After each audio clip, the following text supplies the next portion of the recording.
that long. Between diabetes, police brutality, and child support, we are an endangered species. And as you get older, your priorities start to change. When I was young, I used to want to get some sex. Now that I'm older, I just want to get some sleep. I don't need pussy, I need pillows is what I'm saying, man.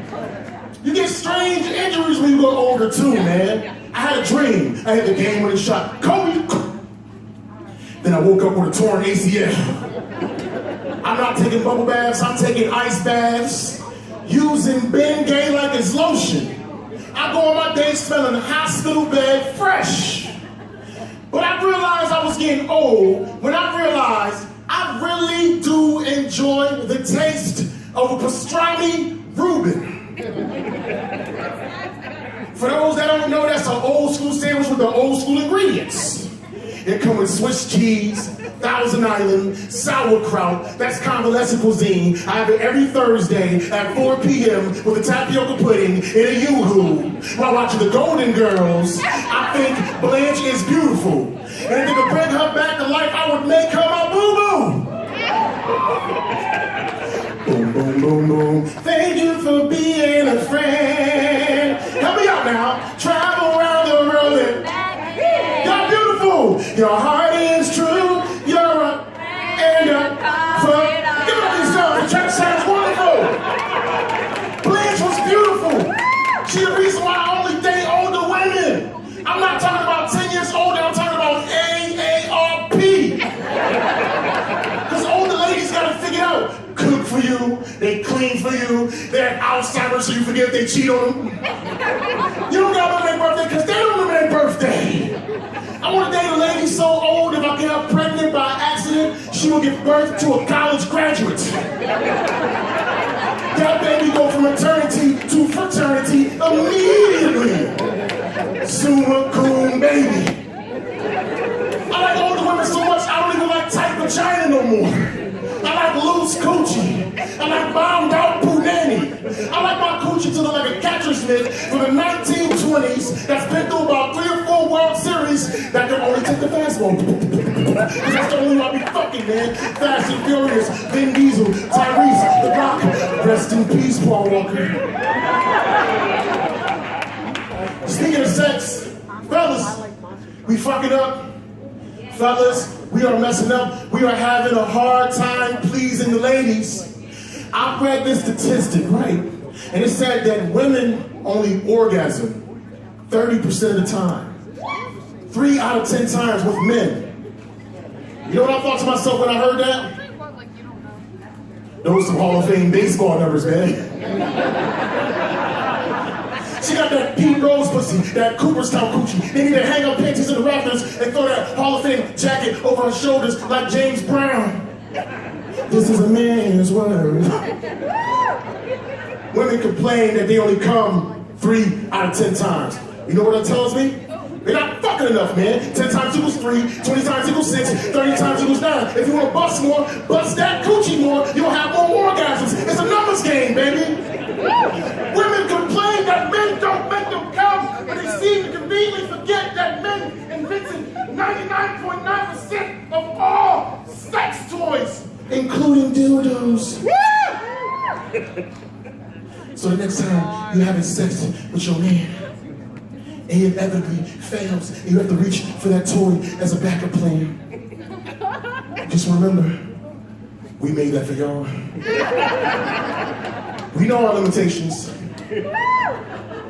As the saying goes, if you build it, it will come.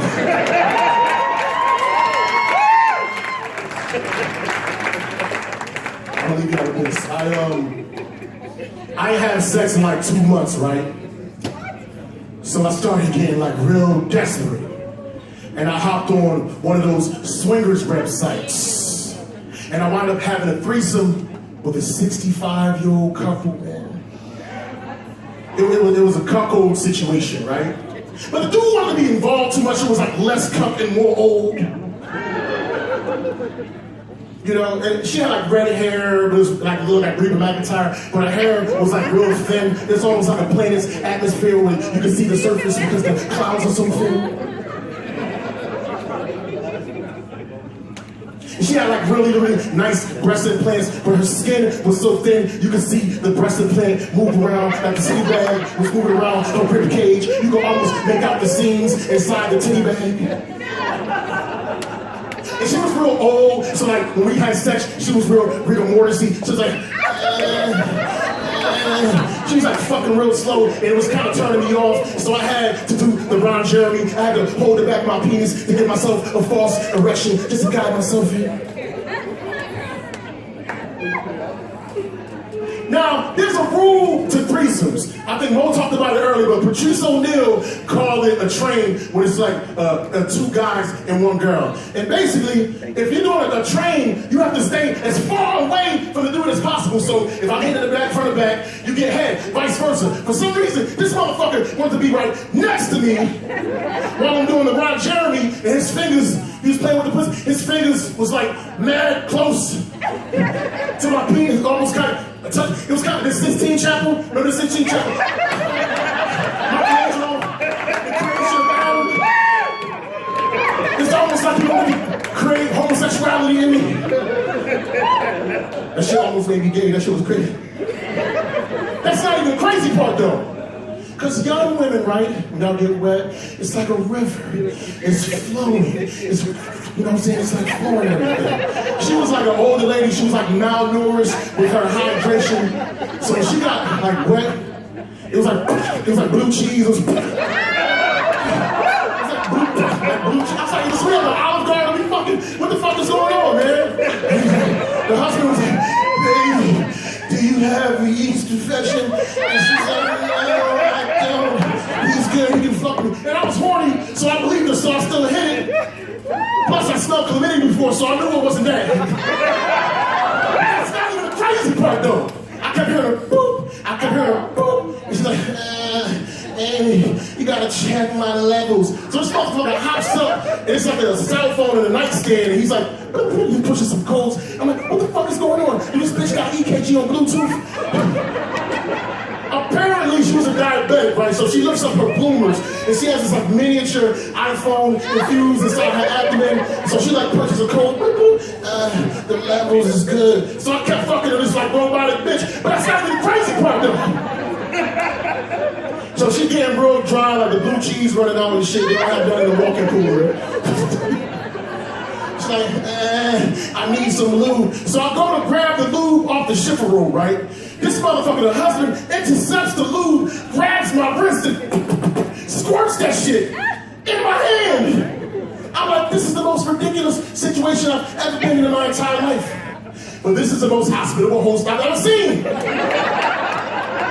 Most hosts cook you dinner, let you use their towel, let you use their bed. This motherfucker will lube up your hands so you can fuck his thin-haired, Reba McEntire looking robotic bitch. But that's not even the crazy part though. After we was done, like she was so blown away by this 2-minute sexual experience. She took me by my hands, right? And she looked me deep into my eyes. And she said, thank you for being a friend.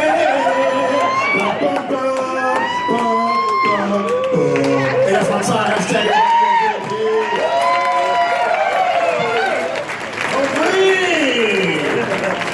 Okay, out here fucking robots. Fuck yeah. Judges, last comic of the night, how we feel? Oh, I love your energy, dude. You came at it. Did you come? Are you sure? Yeah, you come? But hey, being the last guy too, you definitely finished strong.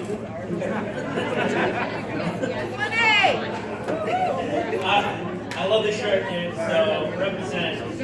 Yeah, I'm gonna give you a 19, Mo. 19? Dad? And now for something completely different. It was a really funny story, and it's kind of weird because you made me think of Red Fox. I mean, years ago. I mean, it was that kind of humor, but it was much funny. And your enthusiasm and sort of energy was so high. It was just awesome. And even when I couldn't understand what the fuck he was saying, I was going, it's funny just because he's really energetic. And then I could catch the drift like 10 seconds later. Oh, that's big stuff. I'm going to give you a 19. 19. Abby. I just think you're like a well-rounded hell of an entertainer. And to come on at the end of the night and still have huge energy, get huge energy out of the crowd, I'm going to end on a high note and go with a 20.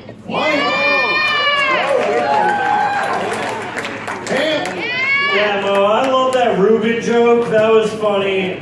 AARP, really funny. And what is it with the amount of Connecticut comedians coming up here and fucking murdering this competition all the way through? I've noticed this. Connecticut has come for blood. And I know the rest of New England doesn't like to recognize Connecticut as a state, but I'm willing to tonight for sure. Shout out to the late, great Patrice O'Neill, which you had referenced during your set. I love that that's an influence of yours, and I can kind of see it, and it's evident, and I love that. Like, one of the greatest. Man. And what a grand finale. Like, I don't even think you started off slow. You started off regular, but you ended off like just shooting shots up. I'm gonna go everywhere. Just coming everywhere. Yeah, all over the place. I'm gonna end it on a high note with Abby and go with the perfect score. And I think you deserve it. I think that was a great way to end the night off tonight.